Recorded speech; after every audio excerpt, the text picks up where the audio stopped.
Today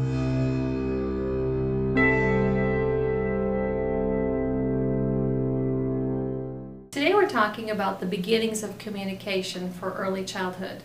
And when we talk about that, we refer all the way back to birth and through the first year of life. So before we begin talking about what a child can do that shows their communication, we need to talk about the theories of communication. There are different theories. Just because there is one theory that says one thing and one that says another thing, it doesn't mean that they both can't exist. They both have worth in their own way. So the first one is called the Behaviorist Environmental Theory. Think about the root word of behaviorist. It's behavior. And environmental, the root word is environment.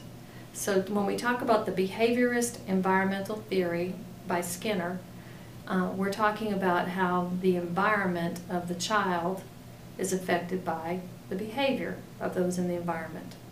And so when you're talking about language development that is behaviorist and environmental, you're talking about how a child develops language and their behavior in developing language as a result of the environment they're in. And so when I talk about environment, I don't mean like the room that they're in. I'm talking about the things that they have access to, but primarily the environment for language is the caregiver and the person that interacts with the child and teaches the child to speak and communicate. So Skinner thought that child's utterances at birth and during the first month were initially just kind of random. But he believed that feedback to the child is crucial to language development. So when you think about giving feedback, that is a behavior that is in a nurturing type environment that helps the child learn. It helps them, it promotes their language. And he believed that promoting positive reinforcement helps develop their language. And if you think back to Erikson's theory, Erikson talks about trust and mistrust. If a child is comfortable learning, then a child is going to build trust. And if a child builds trust, they're going to be able to learn better than a child who doesn't trust, who feels unsafe. The next one is the Maturational Theory, and this is Gesell. And Gesell believed that children primarily are a product of their genes. So he thinks that the environmental influences on a child's language development are only secondary. So you are who your parents are. If your parents are extremely smart, you'll be smart. If your parents aren't so smart, you won't be so smart. And he thinks that their language is directly because of genetics, not by the environment that they're raised in. But he does say, in order to enhance the skill, that you should know about the predictable stages, because if you know about the stages, then you can help address the child at the level that they're at, and that's important. And he also says that they can be enhanced by offering appropriate readiness activities. So whatever level the child is ready for, offer them activities. Again, that kind of blends over into environment. That's offering something, changing the environment. But he says child will speak because of who their parents are. The next one is Chomsky's theory of predetermined innatist. Predetermined means to be decided ahead of time. Innatist means something that is from within, that it's organic, it started at the beginning. And so he believes that language acquisition is considered innate. That means they're born with it. A child's going to learn to speak because they're born with it. And he also thinks that children possess special skills as language learners. Well, we do know that's true because children learn at a very rapid rate. Their language skills are, and their brain is firing 3 times faster when they're 3 years old than any other time in their life. And he believes that if we provide opportunities for language play, again, another connection to learning through play, through developmentally appropriate practice. Play is child's work, and we know that from science. We know that brains that have an MRI of them while a child is playing is lit up. And the child that's stuck at a worksheet writing on dotted lines, their MRI shows that they're not lit up. The lit up part shows that the child is engaged and learning. Okay, the next theory is called cognitive transactional. Cognitive means thinking. Transaction is just like give and take. If you go to the store and buy something, you're giving money for it, you're receiving the goods, that's give and take. So cognitive transactional theory is Piaget's theory, and it's also Vygotsky's theory. And they believe that language comes from social, emotional drives, that people want to be social and they are emotional. And so they believe that language is learned as a way to communicate. We know when we look at babies, what do? They cry. That's a way of communicating. That's an emotion. Teachers can help children learn language by helping them construct knowledge. And constructing knowledge just means building the knowledge, experiencing things and building them. Some of the ways that we can help that is, first of all, make sure that all of our systems in place are correct. So their auditory system, can they hear correctly? If a child doesn't hear correctly, then that's going to affect their speech. How about their mouth? They have a cleft palate, they have a problem with their tongue or the shape of their mouth or their voice. Those things affect speech. So making sure all the mechanisms are working correctly is the first step in language development. And then exposing them to a language-rich environment. So when you go into a classroom has things labeled, and the teacher is talking about them constantly and using parallel talk with them and just talking about what they're doing. For a very young child, it's going to be a person that talks to them constantly. That's a language-rich environment. Reads to them, sings to them, and just talks to them like they were talking to anybody else. Providing vocabulary models to enhance language is another way to enhance development. Vygotsky and Piaget are both constructivists, and so not only do they have their own theory, but there's a theory called Constructivist Theory. And there are other people that are constructivist theorists, but Vygotsky and Piaget are two of them that are constructivist theorists. They believe that children construct their own knowledge as they interact with the environment, and they believe that they have internal rules for language, but they're modified by the adults who speak to them. Now think about that. Internal rules for language, but modified by exposure to adult speech. When a child is young and they hear how an adult speaks to them, that helps them form their speech. And so when you think about a very young child, the tone of voice is what the child responds to. When you think of a child that's a little bit older, that child responds to what's called the syntax of the speech. And the syntax is really important because that's the way that sentences are put together. And so when they're modeling after an adult, they're learning grammar when they're 3 years old. So if they're hearing incorrect grammar, that's going to be their go-to speech. That's going to be the way that they speak, and it's something that they're going to struggle with for the rest of their life.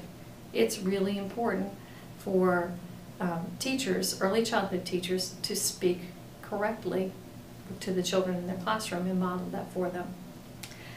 Strategies to enhance language might be providing interesting problems and questions, helping children talk about them, and help children put findings into words. Now, what do we know about brain research? We know that the brain develops from complex interactions, and it's from genes, and it's also from experiences. So our brains are genetically disposed and have a disposition because that's the way we're made. But our brains are able to build on new experiences. And so when they take in experiences, our brain is beginning to get stronger and make more connections. Early experiences have impact on the architecture of the brain. Just like I said before, the child has to trust in order to learn. The child has to feel safe and nurtured in order to learn. When a child has those, a very young child has those things, they can move on and they can move on to the other experiences. This affects the way that the brain is wired. When a child has things to attach to memories that are positive, the child's going to retain and have more memory. And if the child has negative things, they're going to have less memory. Also, if a child doesn't use some experience or some part of their brain, those memories are what we call pruned, and they go away. If you don't use it, you lose it. So the prime time for acquisition of different types of skills is during early childhood. Like I said before, their brains are firing really fast. From birth to 5 years old, with a peak at around 3 years old. their brain fires in what's called synapses. And we have about 1,000 or so synapses per minute as adults. 3-year-old has about 3,500 per minute. They're taking in more information, they're retaining more information, their brain is absorbing it. The next thing I want to talk about is the stages of vocalization. So from birth to 2 months, that's the first stage, and that's called reflexive vocalization. Basically, the child has reflexes that help them communicate. They cry, they fuss, and they make some vowel-like sounds. The next stage, 2 to 4 months, the child begins to advance a little bit more and they begin cooing. Think of cooing as that soft kind of noise that, not like babbling. Babbling is more like ba ba ba ba. Cooing is more like humming. And that's a comfort state for the child. And so cooing and laughing are the indicators of this stage, the milestone markers for ages 2 to 4 in language development. Stage 3 is 4 to 6 months, and that's vocal play. The child's able to change the pitch of their voice and the volume of their voice, and they also make sounds with sustained vowels. Then stage 4 is 6 months and older, and that's the babbling stage, where the child makes consonant and vowel sequences, and they make word-like utterances like ba ba ba ba, and that might mean bottle. Stage 5 is 10 months and older, and that's what we call the Jargon stage. And that's the stage where they make strings of sounds and syllables with a variety of stress and intonations. So they make just kind of different sounds like ah, ba la la la, things like that, just all together. During the latter part of the first year, the child will begin to use signaling gestures. So the child's using some signs to communicate verbally. So a child might do something like reach out their hands, and that might mean that they want to be held, or I want to be up. Or they might make eating gestures, they're hungry or thirsty. And so a child uses signs to be able to continue their verbal communication. Signing can spark critical thinking, and research suggests that there's a correlation between the number of gestures that a child knows and their later vocabulary. So some people even go as far as to teach children specific signs for milk or for eating or drinking or whatever they want to do. They can teach them signs, and babies are quite capable of learning several signs, and that is connected to later vocabulary growth. Usually around 12 months of age, the baby begins their first words, and then the words are usually nouns or proper names, and the first letters that are spoken out are p, b, t, d, m, and n. And they learn about one new word every 3 days until they're about 18 months old. When a child becomes a toddler, they speak in what's called holophrases, which are single words representing the whole idea. So they might go up, or they might say no, or they might say go. So those represent things like they want to be picked up, or no, they don't want to eat that, or I want to go with you. Language development can be slow while the child's learning to walk because their brain is busy fixing on other brain activity, and that's making these physical limbs work together, and that is connected to the brain as well.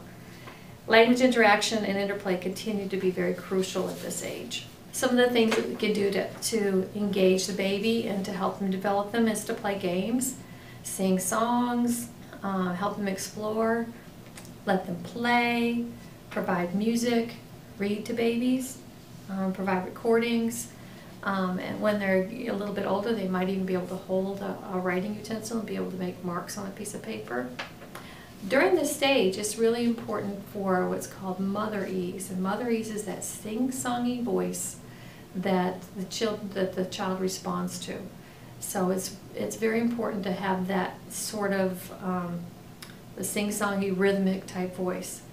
At no other part in a child's development is that as important. Once they hit about 1 year, it's really important to speak regularly to a child, use regular words, and I would even advise not to use those baby words with an infant.